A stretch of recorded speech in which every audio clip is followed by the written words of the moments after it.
রাজনৈতিক কারণে আমি আমার চোখের সামনে শাপলা চত্বরের অবরোধের সেই দিনে সকাল থেকে বিকাল পর্যন্ত যেই কটা লাশ সামলেছি, লাশ দেখেছি, এই ফ্যাসিস্ট পলাতক সরকারের ছাত্র সংগঠনের কোপে, দায়ের কোপে, গুলিতে আমার সন্তানেরা শহীদ হয়েছে। আমরা যখন কোনো ইস্যু নিয়ে কথা বলেছি, আমরা ঈমান হেফাজতের কথা বলেছি, তুমি দল যাই করো না কেন, আমাদের টার্গেট ছিল, হে মুসলমান সন্তান, তোমার ঈমান যেন হেফাজত হয়, তোমার ঈমান যেন সুরক্ষিত থাকে। আর তোমরা কি করেছ? অথচ তোমাদের বিরুদ্ধে তো আমাদের কোনো যুদ্ধ ছিল না। আমরা তোমাদের ঈমান হেফাজতের কথা বলি, আর তোমরা রাবদা এটা সেটা দিয়ে আমাদের উপর ঝাঁপাইয়া পড়ো। এরপরেও আমরা প্রতিশোধ পরায়ণ নই, কিন্তু আমাদের রব তোমাদের ছাড়বে না। 5 আগস্টে হয়েছে আল্লাহর গজবে, এগুলো এ জাতি কল্পনাও করে নাই, তারাও কল্পনা করে নাই। এজন্যই তো দুর্নীতি ছিল তাদের 1 নম্বর পেশা। কি পরিমাণ দুর্নীতি হয়েছে! আপনারা বলবেন, হুজুর এগুলো ওয়াজের কথা। আরে এগুলো আপনার পকেটের টাকা, কোনো সরকারের বাপের টাকা না। আপনি মোবাইলে কথা বলেন, একটা চার্জ গভর্নমেন্ট কেটে দেয়।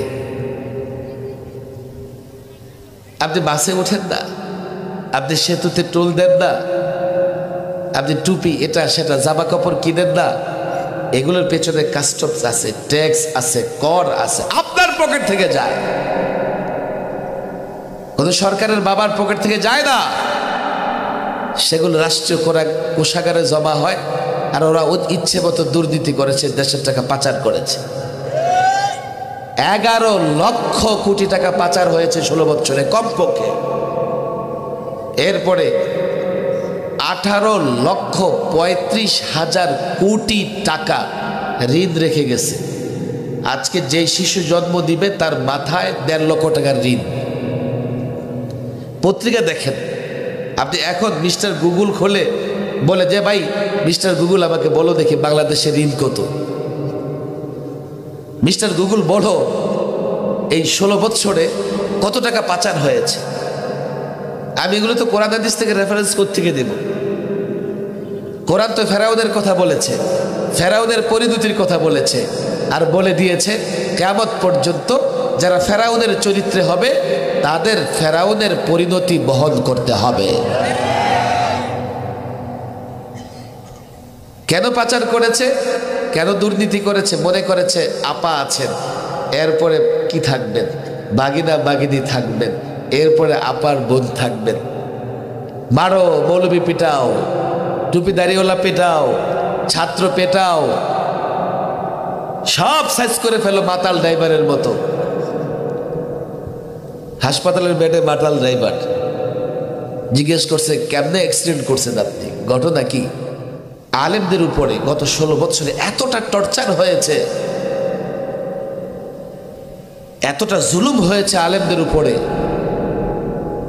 শুধুমাত্র প্রতিবেশী দেশ শ্বশুর বাড়ির লোকদের খুশি করার জন্য। আরে মানুষ শ্বশুর বাড়ি খুশি করার জন্য নিজের ভাই বোনদের উপর অত্যাচার করে? কেন নিজেদের লোকদের উপর অত্যাচার করেছো? এখন যাই করো পরিণতি লেখা হয়ে গেছে। না হলে এতটা ভয়াবহ পরিণতি হবে জাতি কল্পনাও করে দেয়। 53 বৎসরে কাউকে পালাতে হয় নাই। ক্ষমতা এর আগে অনেকেই ছেড়েছে, কাউকে পালাতে হয় নাই। তোমাদের পালাতে কেন হয়েছে? তোমরা সবচাইতে বেশি দুর্নীতিও করেছ, আলেমদের উপর জুলুম করেছ। এই মাদ্রাসার ছাত্রদের, নিরীহ ছাত্রদের জঙ্গি বানায়া বছরের পর জলখানায় রেখেছ। আমি যখন 2013 এবং 14-তে সরকারি মেহমানখানায়, এরপর 11-তেও একবার সরকারি মেহমানখানায় ছিলাম। আমার মতো একটা নিরীহ মানুষকেও দেখেন সুযোগ পাইলে ধরে নিয়ে যাইত। তো কেন? না, তার মাথাটা নত হইতেছে না। মাথা নত করাইতে হবে, নত জানু করাইতে হবে। আপনি আসেন না, যোগাযোগ রাখেন না, বসেন না, আমাদের সাথে বসেন। শেষ পর্যন্ত 21-এ গ্রেফতার করলো, মাদ্রাসাও নিয়ে গেল, সংগঠনে নিয়ে গেল, দেখে যে না কাজ হয় না, দেখি কতদিন সহ্য করতে পারে। আমি বললাম মৃত্যু পর্যন্ত সহ্য করবো, তবে আমার আল্লাহ সহ্য করবে না। এতটা জুলুম তো তোমরা না করলেও পারতা, কিন্তু তোমাদের এতটা জুলুম এই জন্যই করেছো, তোমাদের পাপের বোঝাটা পরিপূর্ণ হয়েছে। বোঝা পরিপূর্ণ না হলে আল্লাহ কোনো জাতির গজব দেয় না। সময় দিয়েছে, বোঝা পরিপূর্ণ হয়েছে, এখন বুঝো কেমন লাগে, এখন মজা চাকতে থাকো কেমন লাগে। কত কথা ভাইরে, অন্য কোনোদিন না হয় জেলখানার কিচ্ছা শোনাবো। তুমি স্লোগান দিলেই সে তোমার সাথে আসবে না, তুমি ইসলামের কথা বললেও সে তোমার সঙ্গ দিবে না। বলবে হুজুর সেও তো মুসলমান। হ্যাঁ, সে মুসলমান বটে, ইসলাম মানে বটে, তবে আল্লাহ এবং আল্লাহর রসুলকে সবচাইতে বেশি মহব্বত করে না। তুমি যেমন দ্বীনের জন্যে আল্লাহ আল্লাহর রসুলের মহব্বতে জীবন কুরবানি করতে প্রস্তুত, সে দ্বীন নয়, দুনিয়ার জন্য জীবন কুরবানি করতে প্রস্তুত। আমি এবার লম্বা সময় সরকারি মেহমান ছিলাম। মেহমানখানায় বুয়েটের আবরার হত্যা সংগঠিত যারা করেছে তাদের বেশ কয়েকজনের সঙ্গে সাক্ষাৎ হয়েছে। কাশিমপুর হাই সিকিউরিটি কারাগার নাম্বার 4।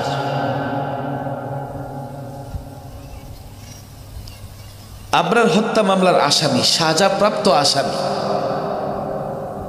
কারো ফাঁসি হয়েছে, কারো যাবজ্জীবন হয়েছে। এদের মধ্যে কাউকে দেখেছি এতটা পরিবর্তন হয়েছে, একেবারে কারাগারের ভেতরে 5 ওয়াক্ত নামাজ আদায় করে, সাধারণ বন্দীদের খেদমত করে, আলেম ওলামা পাইলেই সব কিছু উজাড় করে দিয়ে খেদমত করার চেষ্টা করে। আমাদের তারা অনেক খেদমত করেছে, এতটা পরিবর্তন তারা হয়েছে। মাঝে মধ্যে কাছে বসে কান্না করতে থাকে, হুজুর জীবন তো বরবাদ, লাইফ সাজা হয়েছে। আমি একজন মেধাবী স্টুডেন্ট, আমি বুয়েটে ভর্তি হয়েছি, মা বাবার অনেক স্বপ্ন ছিল হুজুর, অনেক স্বপ্ন ছিল বুয়েটে পড়াশোনা করে আমি একটা ফার্স্ট ক্লাসের অফিসার হব। আজকে আমি জেলখানায় হুজুর, আমি কোনো অপরাধ করি নাই। তাদের মধ্যে 1-2 জন ছিল সরাসরি হত্যাকাণ্ডে সংগঠিত ছিল না, তবে এই যে নিষিদ্ধ সংগঠনের সদস্য ছিল। আমাদের পোলাপান ধরে ধরে হেফজখানায় পড়ে জঙ্গি বানায় রেখে দিছে।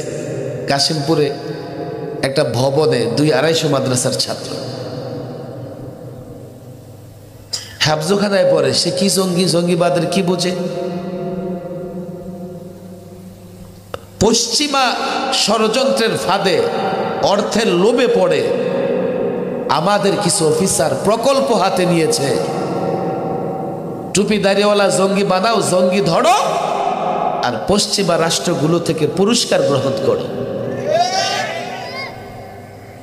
তারা নানান ফেসবুক আইডি পেজ খোলে, নানা দেশের জিহাদি কর্মকাণ্ডের আপডেট দিতে থাকে। জিহাদ ইসলামের একটা ফরজ বিধান। জিহাদ সন্ত্রাস নয়, সন্ত্রাস নির্মূল করার জন্য জিহাদ। জিহাদ অশান্তি নয়, শান্তি প্রতিষ্ঠার জন্য জিহাদ। জিহাদ কোনো নিরপরাধ নিরীহ মানুষের বিরুদ্ধে নয়, দলবদ্ধ সন্ত্রাসী চক্র, তাদের মোকাবেলার জন্য ইসলাম এবং ইসলামী রাষ্ট্রের সুরক্ষার জন্য জিহাদ। কাফের বেঈমানরা এই জিহাদ শব্দটাকে ভয় পায়, কারণ তারা বারবার দেখেছে মুসলমান যখন জিহাদের ময়দানে অবতীর্ণ হয়েছে আর নারায়ে তাকবীরের স্লোগান দিয়েছে, কাফের পরাশক্তিও মুসলমানদের সামনে টিকতে পারে নাই। তারা মনে করেছে মুসলমানদের ভেতর থেকে জিহাদের কনসেপ্ট, ধারণা বিলুপ্ত করতে হবে। ফলে কি করতে হবে, এটাকে এত একটা আতঙ্কের জায়গায় নিয়ে যেতে হবে যাতে কেউ ভুলেও এই শব্দ পর্যন্ত উচ্চারণ না করে। ফেসবুক পেজ চালায়া ছেলেদের উদ্বুদ্ধ করে তাদেরকে সেটার সঙ্গে কানেক্টেড করে নানাভাবে বিভ্রান্ত করে পরে একটা সময় তারা উঠাই নিয়ে আসে। এই তো ধরা পড়ছে আনসারুল্লাহ বাংলা টিম, এই তো ধরা পড়ছে আনসারুল ইসলাম, এই তো ধরা পড়ছে তেহরিকে তালেবান বাংলাদেশ। এমন এমন অদ্ভুত সংগঠনের নাম সেখানে শুনেছি, ভাইরা আপনারা ভুলেও শুনবেন না। আমি কারাগারে পেয়েছি আল্লাহর দল নামের এক সংগঠনের নেতাকে। আমি জিজ্ঞেস করলাম, আপনার সংগঠনের নাম আল্লাহর দল কেন? হুজুর, আমার তো সংগঠনের কোনো নাম ছিল না, আমার ধরে ওটা নাম লাগাই দিছে।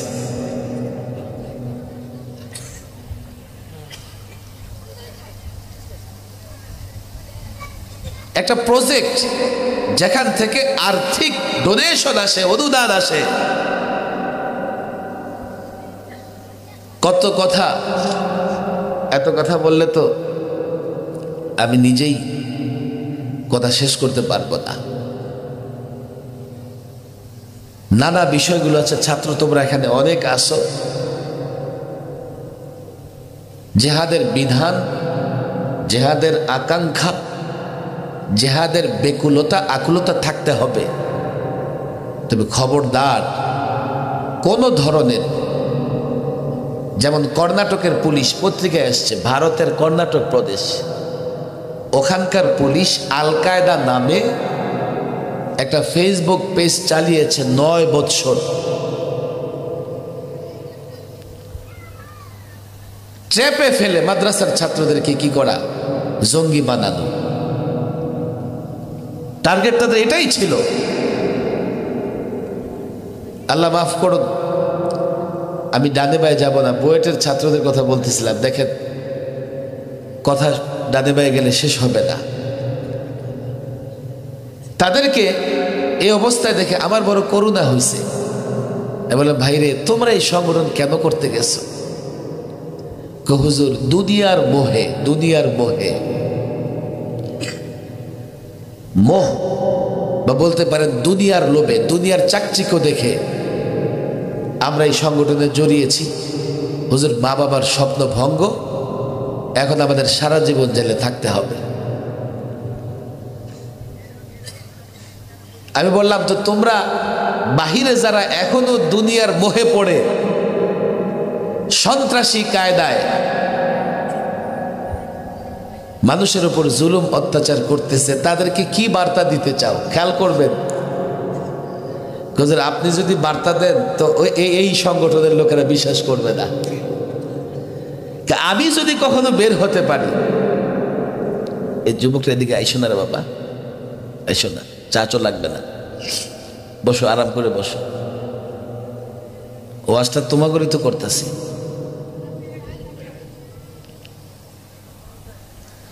আমি যদি কখনো বের হতে পারি, তা আমি যুবকদেরকে বলবো যে দুনিয়ার মোহে এই ধরনের সংগঠনে, বস্তুবাদী সংগঠনে কখনো জড়িত হইও না। আজকে ফলাফল ভোগ করতেছে, তারা নিষিদ্ধ হয়ে গেছে। একসময় হাফজখানার ছেলেদের ধরে এনে জঙ্গি বানাইছে। এখন দেখবেন ওদেরকে ওই যে কি গরুর খোয়ার, হাঁসের কি ফার্ম, মুরগির ফার্ম, মাছের জায়গা থেকে, নানা জায়গা থেকে ধরে এনে ওদেরকে সন্ত্রাসী বানানো হবে। বলবো যে তাহলে কি ওরা সন্ত্রাসী না? নিঃসন্দেহে সন্ত্রাসী। বুঝে নাই তারা, তবে দুনিয়ার মুখে পড়ে তাদের হাতে মায়ের পেটে সন্তানও নিরাপদ ছিল না। আমাদের কি অপরাধ ছিল? আমরা তো কোনো রাজনৈতিক দলের বিরুদ্ধে লড়াই করি নাই। আমরা যখন কোনো ইস্যু নিয়ে কথা বলেছি, আমরা ঈমান হেফাজতের কথা বলেছি।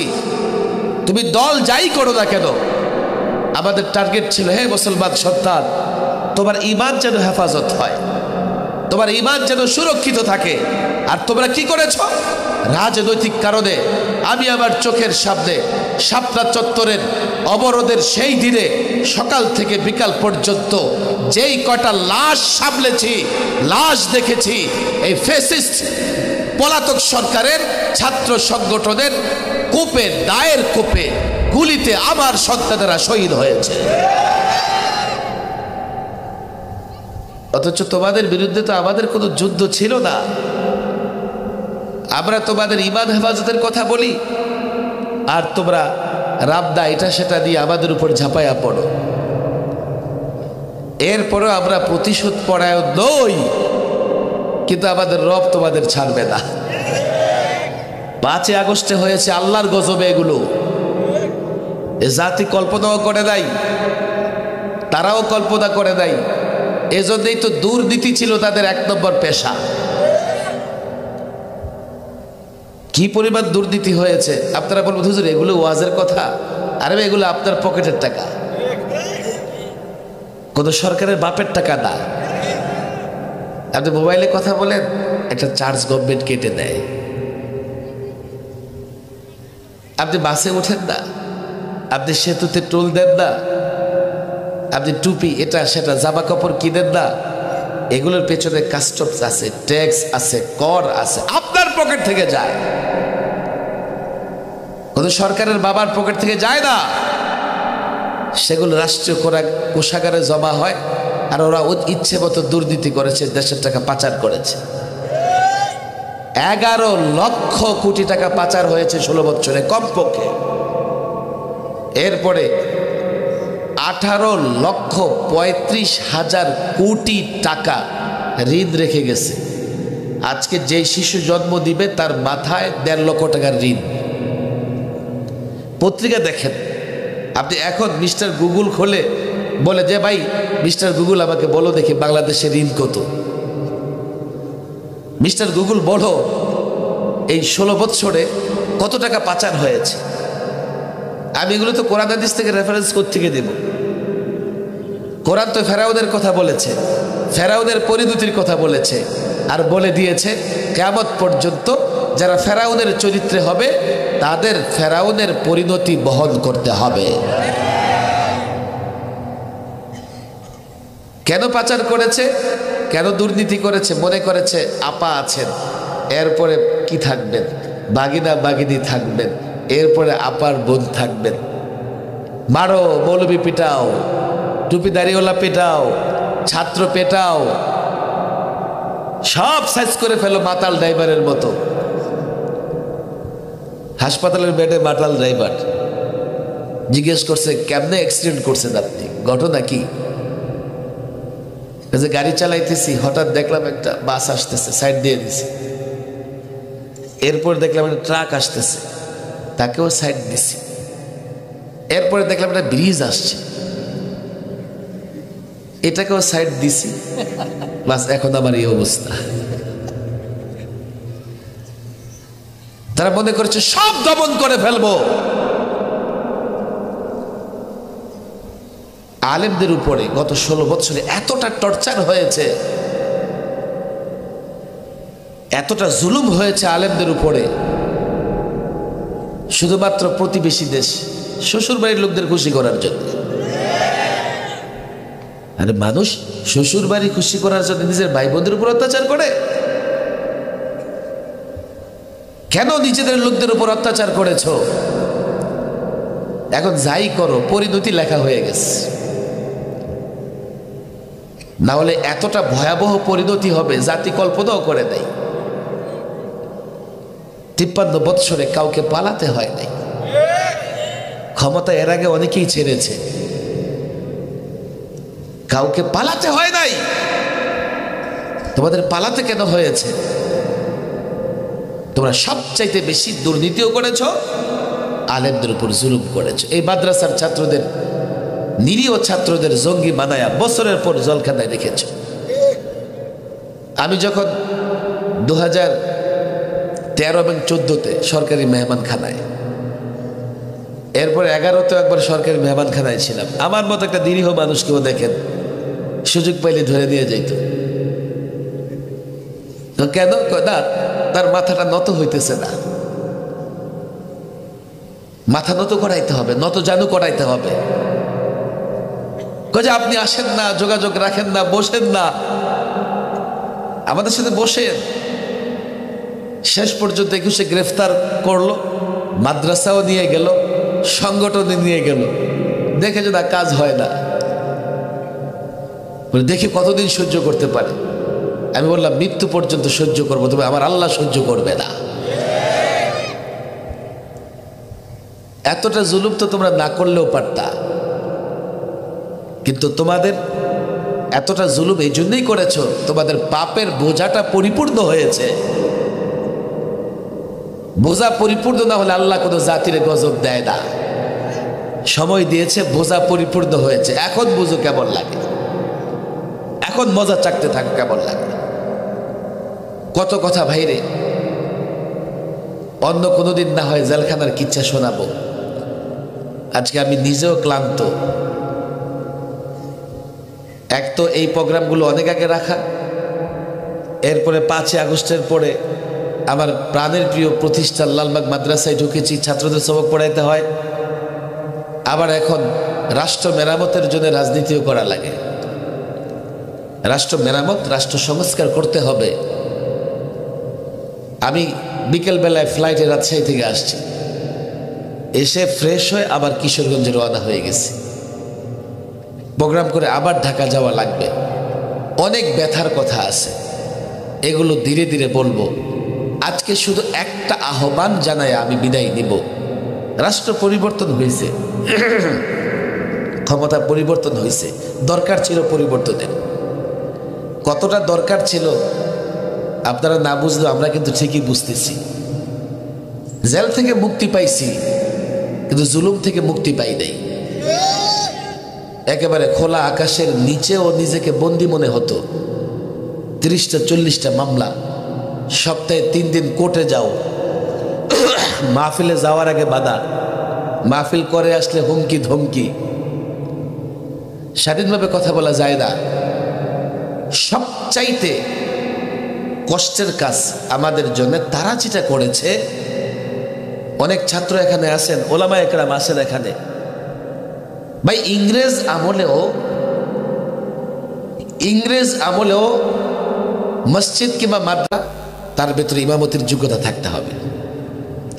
যার হাতে মাদ্রাসা ছাড়বা, তার মাদ্রাসায় পড়ানোর যোগ্যতা থাকতে হবে। তোমার গোলামি তাবেদারি করে বলেই একটা মাতালকে ইমাম বানায়া দিলা, একটা মুরুক্ষের হাতে মাদ্রাসা তুলে দিলা, এর মানে কি মসজিদও ধ্বংস করতে চাও, মাদ্রাসাও ধ্বংস করতে চাও?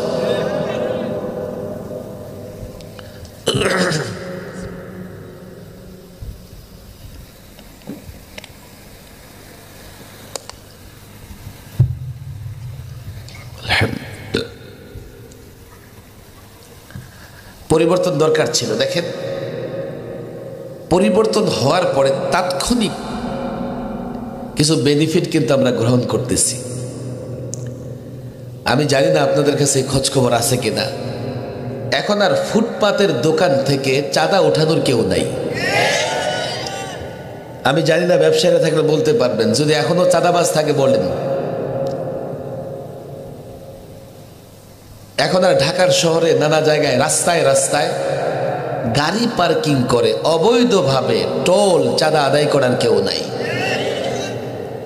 Dhaka college, new market, Chandni Chowk, বিশাল এক এরিয়া জুড়ে প্রতিদিন লক্ষ লক্ষ টাকা চাঁদা তুলত। আমি চাঁদনি চক, নিউ মার্কেটের প্রোগ্রামে গিয়ে জিজ্ঞেস করলাম এখনকার খবর কি, কেউ আসেই না। আপনি পুলিশ স্টেশনে যাবেন, মনে হবে না আপনি তার দুলাভাই, আপনারা খাতির তাওয়াজু করবে, ঘুষ তো চাইবেই না। সরকারি অফিসে যান, বলবেন আমি তো 10 টাকা দিয়ে আসছি গতকাল, তাহলে সমস্যা আপনার ভিতরে আছে। পরিষ্কার বলি, বাংলাদেশে কেউ যদি বৈধভাবে কাজ করতে চায়, সততার সঙ্গে কাজ করতে চায়, যে অফিসার তার কাছে ঘুষ চাইবে, সঙ্গে সঙ্গে সামাজিক যোগাযোগ মাধ্যমে দিয়ে দেবেন।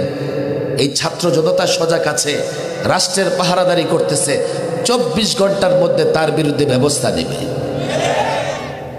না, আপনি যদি 2 নম্বর কাজটা করার জন্য চুপে চুপে তার দ্বারা করানোর চেষ্টা করেন, সেটা ভিন্ন কথা। শুধু ঘুষ দিলেন সেই একমাত্র অপরাধী নয়, যে দাতা সেও অপরাধী। আমরা জনতা যদি সচেতন হই, এই যে একটা এখন সংস্কৃতি পরিবেশ তৈরি হয়েছে যে 2 নম্বরে কাজ করার সুযোগ নাই, সাহস পায় না, এটাকে কন্টিনিউ করতে হবে। তাহলে দুর্নীতি বন্ধ হবে, চুরি চামারি ডাকাতি বন্ধ হবে, দখলবাজি টেন্ডারবাজিও বন্ধ হয়ে যাবে। তবে চূড়ান্ত সফলতার গ্যারান্টি আমি দিতে পারবো না। আমাদের চূড়ান্ত সফলতা হচ্ছে দুনিয়া এবং আখিরাত উভয় জগতের কল্যাণ। কথা ঠিক না বেঠিক? দুনিয়ার ও সব জায়গায় আমি কল্যাণের কথা বলতে পারবো না। বলবেন কেন? এই জন্যই পারবো না যে আপনারা আসলে রাষ্ট্র মেরামত বা পুনর্গঠনে, রাষ্ট্র সংস্কার কাজে যেই ফর্মুলা, যেই মডেল, যেই নমুনা গ্রহণ করলে দুনিয়ার একটা পূর্ণাঙ্গ কল্যাণের পথ, একটা পূর্ণাঙ্গ কল্যাণের সিস্টেম চালু হতো, সেটা আপনারা এখনো গ্রহণ করতে পারেন নাই। আখিরাতের মুক্তির তো গ্যারান্টি দিতে পারবোই না, কেননা আখিরাতের মুক্তি আর দুনিয়ার সর্বাঙ্গীন কল্যাণের জন্য একটা মডেলই আছে, আমাদের মদিনাওয়ালার মডেল। একটা ফর্মুলা আছে, রাসূলুল্লাহর আদর্শ, আল্লাহর নবীর আদর্শ ছাড়া পূর্ণাঙ্গ শান্তি দুনিয়াতে, আখিরাতের মুক্তি, আখিরাতের কল্যাণ কোনোদিন সম্ভব নয়। এটার একটা আহ্বান আমি ওলামাদের জানায়া যাই, আর মাদ্রাসার ছাত্রদের জিম্মাদারি দিয়ে যাই। যদি মহব্বত করো, মহব্বতের দোহাই দিয়ে জিম্মাদারি দিয়ে যাই। এখন সময় লম্বা বক্তৃতা করার নয়, এখন সময় হচ্ছে দেশ মেরামত করার, দেশ সংস্কার করার। কেমনে দেশটা সংস্কার করবে? পড়ার টেবিল থেকে এই দেশটাকে সংস্কার করা শুরু করতে হবে। আমি ছাত্রদের বলি, লড়াইটা পড়ার টেবিল থেকে শুরু করতে হবে। যদি কোনো ছাত্র পড়ার টেবিল থেকে লড়াই শুরু করতে না পারে, ভবিষ্যতে তার দ্বারা লড়াই করা কোনোদিন সম্ভব হয় না। বলবেন কেমনে লড়াই করবো হুজুর? পড়ার টেবিল থেকে পড়ো, প্রতিযোগিতামূলক পড়াশোনা করো, এটা হলে পড়ার টেবিল থেকে লড়াই। জ্ঞান অর্জন করো, ইসলামকে জানবার বুঝবার চেষ্টা করো। তুমি যদি ইসলামকে না জানো, ইসলামকে না বুঝো, জাতির সামনে ইসলামকে তুলে ধরতে পারবে না, ইসলামকে জাতি বুঝাইতে পারবে না, জাতিকে ইসলাম বুঝাইতে পারবে না। ওই যে ওই ছাত্রের মতো ওস্তাদের জন্য দুধ হাদিয়ে দিয়ে গেছে। গল্প আমাদের মাদ্রাসার ছেলেরা জানে এগুলো। আমার সাউন্ড ক্লিয়ার তো না? হ্যাঁ, আচ্ছা, বুঝা গেলেই হবে, বুঝা যাইতেছে তো। আগামী বছর ঠিক করে দেবে। এদিকে তাকান আমার দিকে। দুধ হাদিয়ে দিয়ে বলতেছে, হুজুর আপনার যদি দুধ হাদিয়ে দিয়ে আসছে। তো উনি ছিলেন অন্ধ, শিক্ষক ছিলেন, কোনোদিন দুধ দেখে নাই। তো জিজ্ঞেস করতেছে দুধ কেমন? হুজুর দুধ চিনেন না? দুধ হচ্ছে সাদা। সাদা সাদা কেমন? সাদাও চিনেন না? সাদা কোত্থেকে চিনবে? বেচারা তো সব কালাই দেখে। সাদা কেমন? সাদা হুজুর বকের মতো সাদা, বকের মতো। তো এই লোকটা খুব বক দেখে না, সারাক্ষণ কাউয়া দেখে। বক কেমন? কাউয়া বললে আপনারা হাসছেন। বলো বলো বাইরে কি দাম্ভিকতা, আল্লাহ মাফ করুন, অহংকার। কি অহংকার তাদের ভিতরে! এক একটার চেহারার দিকে তাকাইলে ফেরাউনের চরিত্র বেশি উঠত। এত দাম্ভিকতা কেন? মরবা না? এত দাম্ভিকতা কেন? তোমাদের পতন হবে না? এত অহংকার কেন করেছো? আমাকে বুঝাও। বক কেমন? এবার হাত। ছাত্রের যতটুকু যোগ্যতা আছে ওই যোগ্যতা দিয়ে বুঝাইছে বকটা হলে এমন। শিক্ষক নিজের হাতটা ঘুরাইছে, এই দুধ আমার গলা দিয়ে যাবে না। যুবকরা যদি ইসলামের কথা বলি, হুজুর কি হাত কাটবেন? আমরা বলে হাত কেটে ফেলবো ক্ষমতায় আসলে। ইসলামের কথা বললে আমার মা বোনেরা মনে করে হুজুর বোরকা পরাই দিবেন। হুজুর বোরকা পরলে তো শ্বাস বন্ধ হয়ে যায়, মারা যাব। জাতিকে তোমরা ইসলাম বুঝাতে পারো নাই, এই ব্যর্থতা তোমাদের আমাদের। জাতিকে যদি ইসলাম বুঝাতে না পারো, কোনোদিন তোমরা জাতিকে সঙ্গে নিতে পারবে না। এই দায়িত্ব তোমাদের। লড়াইটা পড়ার টেবিল থেকে শুরু করতে হবে। নিজে ইসলাম বুঝো। আমরা তাকরার করি, আমাদের মাদারিসে কওমিয়ার বড় একটা বৈশিষ্ট্য, কোনো টিউটর লাগে না, টিউশনি মার্কা কাজ কওমি মাদ্রাসায় নাই। স্কুল কলেজের ছেলেরা যদি এটা বুঝতো তো আরেকটা আন্দোলন করতো যে না, আমরা স্কুলেও কেন টিউশনিতে পড়ব। স্কুলে পড়ে ফ্রি, আবার হোম টিউটর রেখা বেতন দেওয়া লাগে 2, 4, 5 হাজার 10 হাজার। টিউশনি বাণিজ্য স্কুলে আছে, কওমি মাদ্রাসায় নাই। এখানে ছাত্র শিক্ষক, শিক্ষকই ছাত্র। ছাত্র শিক্ষককে শোনায়, আবার শিক্ষক সবক পরে ছাত্রকে শোনায় দেয়, নোট দিয়ে বিদায় করে দেয় না। আবার ছাত্ররা নিজেরা বসে তাকরার করে, একজন শিক্ষকের ভূমিকায় থাকে, বাকিরা শোনে। শিক্ষকদের টিউশনি ফি দেওয়া লাগে না। যদি কোনো ছাত্র পড়া পারে, শিক্ষক মনে করে আমার দুনিয়া আখিরাত কামিয়াব হয়ে গেছে। কোন কওমি মাদ্রাসায় ছাত্রকে কিতাব বুঝাইয়া 1 টাকাও ফি কোনো শিক্ষক দেয় না। মাদ্রাসা কওমিয়ার শিক্ষকদের তো আপনারা চেনেন না। সারাদিন সবক পড়ায়, মাগরিবের পর থেকে আবার নেগরানিতে লেগে যায়। ফজরের পরে নিজের ঘুম বাদ দিয়া ছাত্রের ঘুম ঠেকায়। ছাত্রের ঘুম ঠেকাইতে হয়, কারণ ফজরের পরে ঘুমালে মোতালা কোন সময় করবে, এর ছাত্রের পিছে পিছে ঘুরুন লাগে। এটা কওমি মাদ্রাসা। লড়াইটা পরের টেবিল থেকে শুরু কিভাবে করবা? ইসলাম বুঝো, তাকরার করো। আজকে পশ্চিমা যে জার্মান থেকে ইসলাম বিতাড়িত করবার জন্যে হাজারো কোটি টাকার বরাদ্দ নিয়ে কাজ শুরু হয়েছে, তোমরা খবর নিয়ে দেখো। সেই জার্মান সম্পর্কে তাদের বুদ্ধিজীবীদের ভবিষ্যৎবাণী হচ্ছে আগামী 30 থেকে 35 বছরের মধ্যে জার্মানের সংখ্যাগরিষ্ঠ হবে মুসলমান। জার্মানের যুবকরা দলে দলে ইসলামে প্রবেশ করতেছে। তাদের ভেতরে একদল দায়ী হয়ে গেছে, ভাই ইসলাম ফোবিয়া, ইসলামকে কেন ভয় পাও? ইসলাম আতঙ্কে কেন বুঝো? ইসলাম আতঙ্কে ভুগবার মতো কোনো কিছুই নাই। ইসলামটা বুঝো, বুঝো। যদি ইসলাম বুঝো তো ইসলাম তোমার আপন, এর চাইতে আপন কেউ হতে পারে না। তোমরা যদি ইসলামটা বুঝতে পারো আর যুবকদের বুঝাইতে পারো, যুবক তোমার কাছে শুধু নামাজের সমাধান চাইবে না, নামাজের মাসআলা জানবে না। নামাজ তো পরে 1.5 ঘন্টা, এই যুবকের আরো 23 ঘন্টা, 22.5 ঘন্টা সময় কি করে কাটাবে, সেই সমস্যাগুলোর সমাধান দিতে হবে। ব্যবসায়িক সমস্যার সমাধান দিতে হবে, বিচার ব্যবস্থার সমস্যার সমাধান দিতে হবে। তার পারিবারিক অশান্তি কেন, এই সমস্যাগুলোর সমাধান তোমাকে দিতে হবে। ঠুনকু মোতালা করে, ঠুনকু পড়াশোনা করে, 2-4 পৃষ্ঠা পড়াশোনা করে জাতির সমস্যাগুলোর সমাধান দিতে পারবে না। যদি পড়াশোনা করো, আমাদের আকাবের আসলাফদের কিতাবাদের অভাব নাই, এখনো যোগ্য শিক্ষকের অভাব নাই। যদি পড়াশোনা করতে পারো, এই যুবকদের প্রত্যেকটা সমস্যার সমাধান তোমার কাছে থাকবে।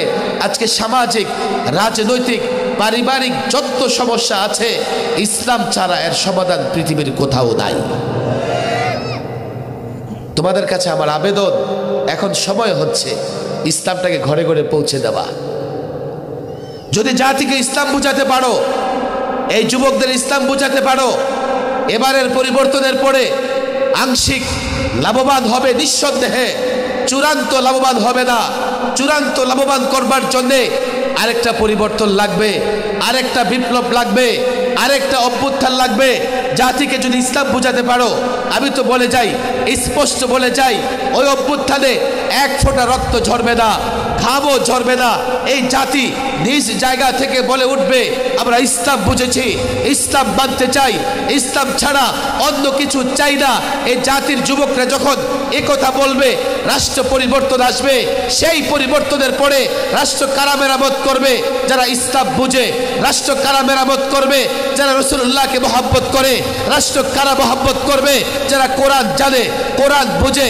আর যখন কোরআন দিয়ে, সুন্নাহ দিয়ে, রাসূলুল্লাহর আদর্শ দিয়ে রাষ্ট্র মেরামত করবে, চূড়ান্ত বিজয় হবে, চূড়ান্ত কল্যাণ আসবে। দুনিয়ায় তো কল্যাণ আসবে, মৃত্যুর পরও কল্যাণ আসবে। জাহান্নাম থেকে মুক্তি, জান্নাত প্রাপ্তি আমাদের নসিব হবে। কথা ঠিক না বেঠে?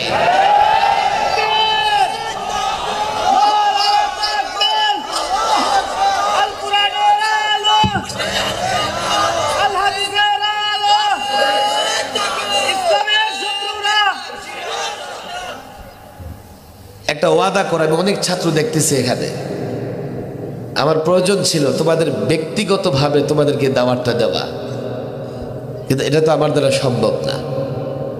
আসাদে কেরামের হাতে দড়ি, পায়ে দড়ি, এক এক ছাত্রকে দায়ী, মুবাল্লিগ, মুদাররিস, মুজাহিদ হিসেবে তৈরি করেন। তাদের ভিতরে সাহাবায়ে কেরামের সিফত কি করে দিয়ে আসা যায়? গতানুগতিক জিন্দেগি, বের হয়ে আবার আরেক মাদ্রাসায় ঢুকবো, সেখানে কিতাবের পৃষ্ঠা উল্টানোর মধ্যে নিজেকে সীমাবদ্ধ রাখবো, রাখতে পারবে না। তোমাদেরকে পশ্চিমারা গোলাম বানিয়ে ফেলবে। কি করে তোমাদেরকে গোলাম বানানো যায়? তেল আবিব আর ওয়াশিংটন থেকে, দিল্লি আর চায়না থেকে 24 ঘন্টায় ষড়যন্ত্র হচ্ছে। নিজেকে তৈরি করো, এই যুবকদের সঙ্গ দাও, সামাজিক শক্তি মজবুত করো, সামাজিক শক্তি বৃদ্ধি করো। তাহলে আমি মনে করি এই দেশও থাকবে এবং আমরাও এই দেশে নিরাপদ থাকবো। একটা ওয়াদা আমি সব জায়গায় দেই। আমি জানি না আমি কথা বুঝাইতে পারতেছি কিনা। আমি সংক্ষিপ্ত সময়ে কিছু কথা বললাম। মাদ্রাসার ছেলেরা এবং যুবকরা সকলে হাত উঠাও, ওয়াদা করো, পাক্কা ওয়াদা করো।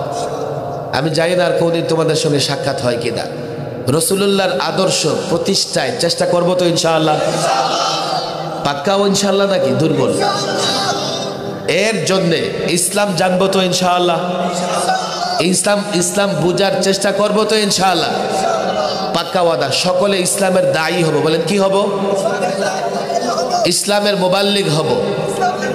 প্রত্যেকে ইসলামের সৌন্দর্য প্রতিদিন অন্তত একজনের কাছে 2 মিনিটের জন্য হলো পৌঁছাবো তো ইনশাআল্লাহ? প্রত্যেকটা যুবকের কাছে ইসলামের সৌন্দর্য পৌঁছাবো তো ইনশাআল্লাহ? এই দায়িত্ব প্রথম মাদ্রাসার ছাত্রদের, কারণ তোমরা ইসলামটাকে কাছে থেকে শিখতেছো। এরপরে যুবকদের তৈরি করবা, করে সমাজ এবং রাষ্ট্রে ইসলাম প্রতিষ্ঠার একটা চূড়ান্ত লড়াই হবে ইনশাআল্লাহ। তখনই আমরা দুনিয়াতেও সফল হব, আখিরাতেও সফল হব। আল্লাহ তাবারক ওয়া তাআলা যুবকদের আয়োজন কবুল করে দিন। এই ছাত্রদেরকে দায়ী বানায় দিন, মুবাল্লিগ বানায় দিন, মুদাররিস বানায় দিন, মুজাহিদ বানায় দেন। এই ভূখণ্ডে যেন তারা ইসলাম প্রতিষ্ঠার মেহনত করতে পারে, সেই তৌফিক দান করুন। ওয়া মা তাওফীকি ইল্লা বিল্লাহ ওয়া মা আলাইনা ইল্লাল বালাগ।